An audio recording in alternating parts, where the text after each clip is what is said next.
Hello மக்களே, recent டைமில் நீங்கள் யூடியூப்பை ஓப்பன் பண்ணிங்கன்னா 1,00,000 ரூபாய் நான் பேசிவ் இன்கம் ஜென்ரேட் பண்ணியிருக்கேன். இன்னும் சில பேர் 1,50,000 ரூபாய் பேசிவ் இன்கம் ஜென்ரேட் பண்ணியிருக்கேன்.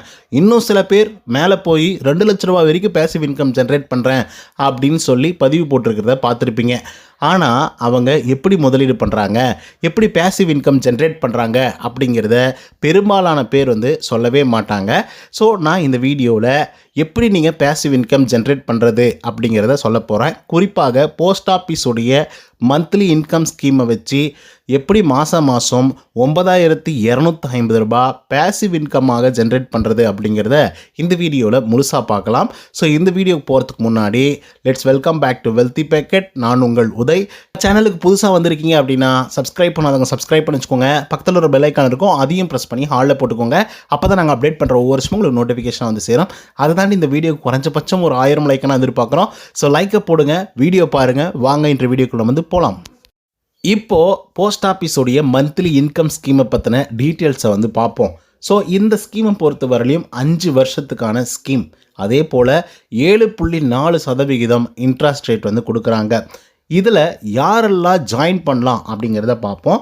ஒரு தனிநபரால், அதாவது அடல்ட் பர்சன், 18 வயசுக்கு மேற்பட்ட ஒரு தனிநபரால் இந்த ஸ்கீமில் இணைஞ்சிக்க முடியும். ஸோ அப்படி நீங்கள் தனிநபராக இணையும் பொழுது 1000 ரூபாய் முதல் 9,00,000 ரூபாய் வரைக்கும் உங்களால் இன்வெஸ்ட் பண்ணிக்க முடியும்.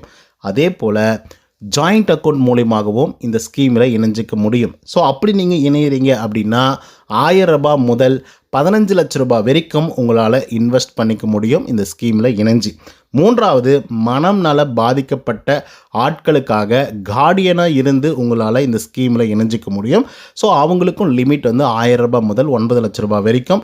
இன்கேஸ் அது ஜாயிண்ட் அக்கௌண்ட்டாக இருக்குது அப்படின்னா 1000 ரூபாய் முதல் 15,00,000 ரூபாய் வரைக்கும் உங்களால் இன்வெஸ்ட் பண்ணிக்க முடியும். இப்போது சில கால்குலேஷன் பார்ப்போம் வித் எக்ஸாம்பிளோட. இப்போது இந்த ஸ்கீமில் நீங்கள் இணைஞ்சி 1,00,000 ரூபாய் நீங்கள் முதலீடு பண்ணியிருக்கீங்க அப்படின்னா 7.4% இன்ட்ரெஸ்ட் ரேட்டில் 5 வருஷத்துக்கு மாதம் 617 ரூபாய் உங்களுக்கு வருமானமாக கிடைக்கும். ரெண்டாவது எக்ஸாம்பிள், நீங்கள் 2,00,000 ரூபாய் முதலீடு பண்ணுறீங்க அப்படின்னு வச்சுப்போம். அப்போது 7.4% இன்ட்ரெஸ்ட் ரேட்டில் 5 வருஷத்துக்கு மாதம் 1,233 ரூபாய் உங்களுக்கு வருமானமாக கிடைக்கும். அதே போல் மூன்றாவது எக்ஸாம்பிள், 5,00,000 ரூபாய் நீங்கள் முதலீடு பண்ணியிருக்கீங்க அப்படின்னா 7.4% இன்ட்ரெஸ்ட் ரேட்டில் 5 வருஷத்துக்கு 3,083 ரூபாய் மாத வருமானமாக உங்களுக்கு கிடைக்கும். நான்காவது எக்ஸாம்பிள், அட் மேக்ஸிமம் ஒரு தனிநபரால் 9,00,000 ரூபாய் வரைக்கும் இன்வெஸ்ட் பண்ணிக்க முடியும். ஸோ அப்படி நீங்கள் 9,00,000 ரூபாய் இன்வெஸ்ட் பண்ணுறீங்க அப்படின்னா 7.4% இன்ட்ரெஸ்ட் ரேட்டில் 5 வருஷத்துக்கு 5,550 ரூபாய் உங்களுக்கு மாதம் இன்கமாக கிடைக்கும்.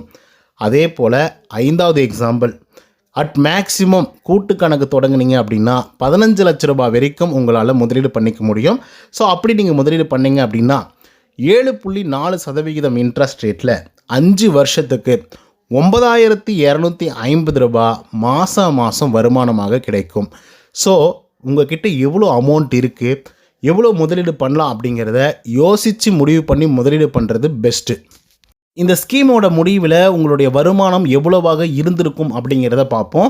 நீங்கள் ஒரு வேளை 5,00,000 ரூபாய் முதலீடு பண்ணியிருக்கீங்க அப்படின்னா உங்களுக்கு இந்த ஸ்கீமோடைய முடிவில் 1,84,980 ரூபாய் கிடச்சிருக்கும். அதே போல் நீங்கள் 9,00,000 ரூபாய் இன்வெஸ்ட் பண்ணியிருக்கீங்க அப்படின்னா உங்களுக்கு 3,33,000 ரூபாய் வருமானமாக மட்டுமே கிடச்சிருக்கும்.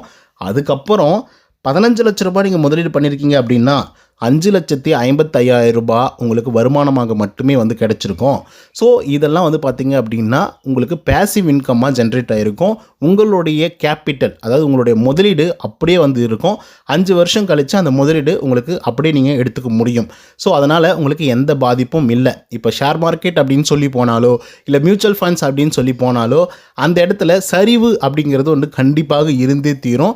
ஸோ அதனால தான் மியூச்சுவல் ஃபண்ட் சந்தை அபாயங்களுக்கு உட்பட்டது அப்படின்னு சொல்கிறாங்க. ஸோ அதனால் எந்த ரிஸ்க்குமே இல்லாமல் எனக்கு மாதம் குறைவான வருமானமாக இருந்தாலும் எனக்கு நிலையான வருமானமாகவும் இருக்கணும், என்னுடைய கேபிட்டல் அதாவது என்னுடைய முதலீட்டுக்கு எந்த விதமான பாதிப்பும் வரக்கூடாது அப்படின்னு நினச்சிங்கன்னா நீங்கள் இதில் முதலீடு பண்ணுறது பெஸ்ட்டு.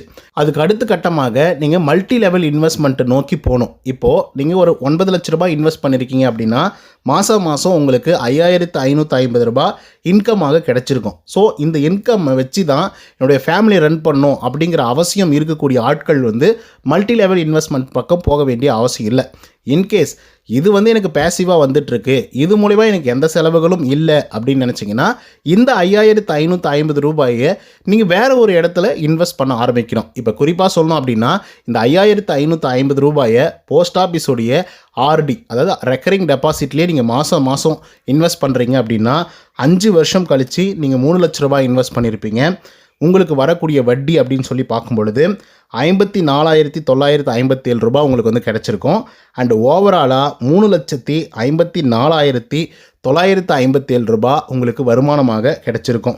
ஸோ இப்போது நீங்கள் யோசித்து பாருங்கள், நீங்கள் 9 லட்ச ரூபாய் இன்வெஸ்ட் பண்ணும் பொழுது மாத வருமானமாக பார்க்கும் பொழுது 3,33,000 மட்டுமே உங்களுக்கு கிடச்சிருக்கும். அதுவே நீங்கள் அந்த அமௌண்ட்டை தூக்கிட்டு போய் நீங்கள் ஆர்டியில் போடும் பொழுது உங்களுக்கு 3,54,957 ரூபாய் கிடச்சிருக்கும். ஸோ கிட்டத்தட்ட ஒரு 20,000 ரூபாய்க்கு மேலே வருமானம் சேர்ந்து கிடச்சிருக்கும். ஸோ அதனால் நீங்கள் மல்டி லெவல் இன்வெஸ்ட்மெண்ட் அப்படின்னு சொல்லி போகும்பொழுது உங்களோட இன்வெஸ்ட்மெண்ட்டும் அதிகமாகும், அதே போல் ரிட்டர்ன்ஸும் அதிகமாகும் அப்படிங்கிறத இது மூலமா தெரிஞ்சுக்க முடியும்.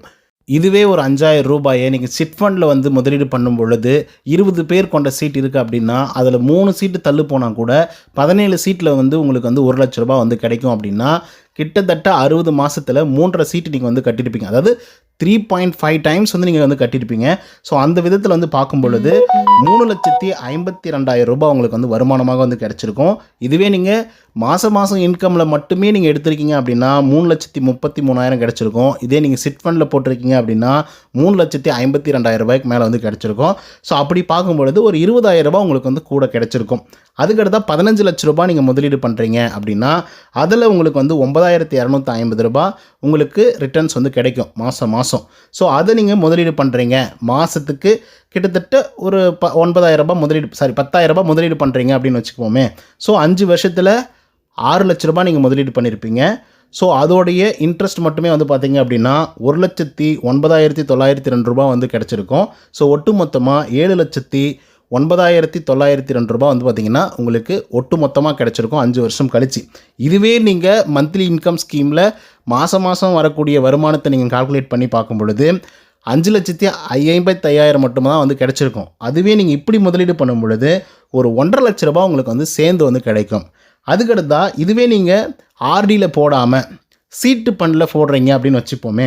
இதையே நீங்கள் சிட் ஃபண்டில் இன்வெஸ்ட் பண்ணுறீங்கன்னு வச்சுப்போம். மாதம் 9,250 ரூபாய் பேசிவ் இன்கம்மாக வருது. அதோட ஒரு 750 ரூபா சேர்த்து போட்டு 10,000 ரூபாய் நீங்கள் இன்வெஸ்ட் பண்ணுறீங்க, அதாவது சிட் ஃபண்டில் முதலீடு பண்ணுறீங்க அப்படின்னு வச்சுப்போம். ஸோ 25 பேர் கொண்ட குழு இருக்காங்க. ஸோ 5 சீட்டு தள்ளுது அப்படின்னு வச்சுப்போம். அப்படி தள்ளும் பொழுது நீங்கள் 20 சீட்டு மட்டும் தான் கட்டியிருப்பீங்க. ஸோ மீதி இருக்கக்கூடிய 5 சீட்டுக்கான வருமானம் உங்களுக்கு சேரும். ஸோ அந்த விதத்தில் பார்க்கும் பொழுது 60 மாதத்துக்கு உங்களுக்கு 3 சீட் முடிஞ்சிருக்கும். 20 மாதம் 20 மாதம் 20 மாதம் அப்படின்னு பார்க்கும் பொழுது. ஸோ அப்படி முடிஞ்சிருந்தது அப்படின்னா ஒவ்வொரு சீட்டு முடிவிலையும் உங்களுக்கு 2.5 லட்ச ரூபாய் உங்களுக்கு சொலையாக கிடச்சிருக்கும். ஸோ அந்த விதத்தில் 60 மாதத்தில் 3 டைம் நீங்கள் சீட்டை போட்டிருப்பீங்க, சீட் எடுத்திருப்பீங்க, சீட்டை போட்டிருப்பீங்க, சீட் எடுத்திருப்பீங்க. ஸோ அப்படி பார்க்கும் பொழுது 7.5 லட்ச ரூபாய் உங்களுக்கு ஒட்டு மொத்தமாக கிடச்சிருக்கும் இந்த 5 வருஷத்தில். ஸோ இப்போது நீங்கள் 15 லட்ச ரூபாய் முதலீடு பண்ணி பேசிவ் இன்கமாக வரக்கூடிய அமௌண்ட்டு 9,250 ரூபாய். அப்படி பார்க்கும்பொழுது 5 வருஷம் கழித்து 5,55,000 உங்களுக்கு சொலையாக கிடச்சிருக்கும். அதுவே நீங்கள் அந்த வரக்கூடிய இன்கம்மை தூக்கிட்டு போய் சிட் ஃபண்டில் போடும் பொழுது 7.5 லட்ச ரூபாய் கிடச்சிருக்கும். கிட்டத்தட்ட 2 லட்ச ரூபாய் உங்களுக்கு வித்தியாசம் வரும். ஸோ இப்போ நீங்கள் எப்படி முதலீடு பண்ணுறது அப்படிங்கிறத யோசித்து முடிவு பண்ணி முதலீடு பண்ணுறதை தாண்டி மல்டி லெவலில் முதலீடு பண்ணுறது ரொம்ப முக்கியம் அப்படிங்கிறது உங்களுக்கு புரிஞ்சிருக்கும்னு நினைக்கிறேன். அதுக்கடுத்தா ப்ரீ க்ளோஷர் சார்ஜஸ் இருக்குது இந்த ஸ்கீமை பொறுத்தவரையிலையும். சில பேர் ஆர்வ கோளாறில் ஸ்கீமை ஓப்பன் பண்ணிவிடுவாங்க, அமௌண்ட்டை இன்வெஸ்ட் பண்ணிவிடுவாங்க. அதுக்கப்புறம் ஐயோ இதை விட பெஸ்ட்டான இன்வெஸ்ட்மெண்ட் வந்திருக்கு, இல்லை ரியல் டைமில் நான் பிஸ்னஸ் பண்ணுறேன், எனக்கு பேசிவ் இன்கம்லாம் வேணாம் அப்படின்னு சொல்லி யோசித்து முடிவு பண்ணி அந்த அமௌண்ட்டை ரிட்டர்ன் எடுக்கணும் அப்படின்னு நினைப்பாங்க. ஸோ அப்படி நீங்கள் 1 வருஷத்துக்கு உள்ளர இருந்து 3 வருஷத்துக்கு உள்ளர நீங்கள் எடுக்கிறீங்க அப்படின்னா உங்களுடைய கேபிட்டல் வேல்யூவிலிருந்து 2% வந்து டிடெக்ட் பண்ணுவாங்க. ஸோ இந்த 2% அப்படிங்கிறது என்னென்னா, இப்போ நீங்கள் 5 லட்ச ரூபா முதலீடு பண்ணியிருக்கீங்க அப்படின்னா அதுக்கு 10,000 ரூபாய் பிடிச்சிப்பாங்க. சொல்லப்போனால் 4,90,000 ரூபாய் தான் மறுபடியும் உங்களுடைய அக்கௌண்ட்டுக்கு வந்து அவங்க கொடுப்பாங்க. அதுக்கடுத்தா 3லிருந்து 5 வருஷத்துக்கு உள்ளார ப்ரீ க்ளோஷர் வந்து பண்ணுறீங்க அப்படின்னா 1% உங்களுடைய கேபிட்டல் அமௌண்ட்லேருந்து டெடக்ஷன் வந்து நடக்கும். ஸோ இட்ஸ் மீன்ஸ் 5 லட்ச ரூபாய் நீங்கள் முதலீடு பண்ணுறீங்க அப்படின்னா 5 லட்சம் இன்ட்டு 1% டிவைட் பை 100 அப்படின்னு போட்டாங்கன்னா 5,000 ரூபாய் உங்களுக்கு வந்து பிடிப்பை வந்து பிடிச்சிருவாங்க. ஸோ ஒட்டுமொத்தமாக 4,95,000 ரூபாய் மட்டும்தான் உங்களுக்கு வந்து திருப்பி வந்து கொடுப்பாங்க. ஸோ அதனால் யோசித்து முடிவு பண்ணி பண்ணுறது பெஸ்ட்டு. ஏன்னா இது 5 வருஷத்து ஸ்கீமு, மாதம் மாதம் இன்கம் வரப்போகுது. ஸோ அதை வச்சு நம்ம என்ன பண்ணணும் அப்படிங்கிறத யோசித்து முடிவு பண்ணி பண்ணுறது பெஸ்ட்டு. அடுத்ததாக க்ளோஷர். ஸோ இந்த ஸ்கீமை பொறுத்தவரையிலும் உங்களுக்கு நல்லா தெரிஞ்சிருக்கும். 5 வருஷத்து ஸ்கீமு. ஸோ 5 வருஷம் வரைக்கும் நீங்கள் வெயிட் பண்ணிங்க அப்படின்னா மாதம் மாதம் இன்கம் வரும். 5 வருஷத்துக்கு அப்புறம் உங்களுடைய கேபிட்டல் அமௌண்ட் உங்களுடைய அக்கௌண்ட்டுக்கே வந்து சேர்ந்துடும். ஸோ அதுக்கப்புறம் நான் இந்த ஸ்கீமில் கண்டினியூ பண்ணணும், நல்ல ஒரு ஸ்கீமாக இருக்குது, எனக்கு மாதம் மாதம் இன்கம் வருது அப்படின்னு நீங்கள் நினச்சிங்கன்னா நீங்கள் மறுபடியும் போய் ஒரு அப்ளிகேஷனை போட்டு மறுபடியும் அந்த அமௌண்ட்டை போய் அதில் செலுத்தி மாதம் மாதம் இன்கம் வந்து ஜென்ரேட் பண்ணிக்கலாம். ஸோ ஓகே கைஸ், இந்த வீடியோவில் ஒரு பேசிவ் இன்கம் எப்படி ஜென்ரேட் பண்ணுறது அப்படிங்கிறத பார்த்தோம். ஸோ சில பேருக்கு வந்து டவுட் இருக்கும், ஏப்பா நாங்கள் 1000 ரூபாய் சம்பாதிக்கிறது எப்படி அப்படின்னு சொல்லி யோசிச்சுட்டு இருக்கோம், நீ என்னடா நான் வந்து பேசிவ் இன்கம் அப்படி இப்படின்னு வந்து பேசிகிட்டு இருக்கேன் அப்படின்னு நீங்கள் யோசிக்கலாம். இப்போது பேசிவ் இன்கம்மை வந்து ஒரு யூடியூப்பில் பதிவு போட்டாங்க அப்படின்னா நீங்கள் எல்லாருமே பார்க்குறீங்க இல்லையா. ஸோ அதுக்கு வந்து அவங்க பல லட்சம் முதலீடு பண்ணியிருக்காங்க. 2 லட்ச ரூபாய் அவங்க வந்து மாதம் இன்கம் எடுக்கிறாங்க அப்படின்னா சும்மா கிடையாது. அவங்க 2 கோடியோ இல்லை 3 கோடியோ 4 கோடியோ வந்து பார்த்திங்க அப்படின்னா இன்வெஸ்ட் பண்ணியிருக்காங்க. 7%, 7.5% தான் அவங்களுக்கு வந்து மாதம் மாதம் ரிட்டர்ன்ஸ் வந்து கிடைக்குது. ஸோ அதான் இட்ஸ் மீன்ஸ் வருஷத்துக்கு வந்து 7.5% வந்து கிடைக்கிறதுனால தான் அவங்களுக்கு மாதம் மாதம் ஒரு 2 லட்சம் 1.5 லட்சம் அப்படிங்கிறது வந்து கிடைக்குது. ஸோ நீங்கள் எவ்வளோ இன்கம் ஜென்ரேட் பண்ணணும் அப்படின்னு நினைக்கிறீங்களோ பேசிவ் இன்கம், அந்த அளவுக்கு உங்களுடைய கேபிட்டலை இன்க்ரீஸ் பண்ணணும், உங்களுடைய முதலீடை வந்து இன்க்ரீஸ் பண்ணணும் அப்படிங்கிறது என்னுடைய ஸ்பெஷல் ரிக்வெஸ்ட். ஸோ முதலீடு இல்லாமல் பேசிவ் இன்கம் ஜென்ரேட் ஆகாது. ஸோ அதனால் கண்மூடித்தனமாக பேசிவ் இன்கம் இதுலேருந்து வருது அதுலேருந்து வருது அப்படின்னு சொல்லி யோசிக்காங்க. ஸோ அதனால் நல்ல உழைப்பை போட்டு ஒன்று சம்பாரித்து பேசிவ் இன்கம் ஜென்ரேட் பண்ணுறது எப்படி அப்படிங்கிறத யோசித்து முடிவு பண்ணி பண்ணுங்கள். அதே போல் இல்லை எனக்கு பேசிவ் இன்கம் வந்து வேணவே வேணாம் அப்படின்னு நினச்சிங்கன்னா தயவுசெய்து வேலைக்கு போய் சம்பாதிங்க அப்படிங்கிறத மட்டும் சொல்லிக்கிறேன். ஓகே கைஸ், இந்த வீடியோ உங்களுக்கு வந்து பிடிச்சிருக்கும்னு நினைக்கிறேன். இந்த வீடியோவில் முக்கியமாக போஸ்ட் ஆஃபீஸோடைய மந்த்லி இன்கம் ஸ்கீம் பற்றி பார்த்தோம். அதை தவிர்த்து பேசிவ் இன்கம்னா என்ன அப்படிங்கிறதையும் பார்த்தோம். ஸோ இந்த வீடியோ உங்களுக்கு வந்து பிடிச்சிருந்தா இதே மாதிரி ஃபினான்ஷியல் சம்மந்தமான வீடியோக்கள் பார்க்கணும் அப்படின்னு நினச்சிங்கன்னா நம்மளுடைய சேனலை சப்ஸ்கிரைப் பண்ணாதவங்க சப்ஸ்கிரைப் பண்ணி வச்சுக்கோங்க. பக்கத்தில் ஒரு பெல் ஐக்கான் இருக்கும், அதையும் ப்ரெஸ் பண்ணி ஹாலில் போட்டுக்கோங்க. அப்போ தான் நாங்கள் அப்டேட் பண்ணுற ஒவ்வொரு வருஷமும் உங்களுக்கு நோட்டிஃபிகேஷன் வந்து சேரும். நன்றி, வணக்கம்.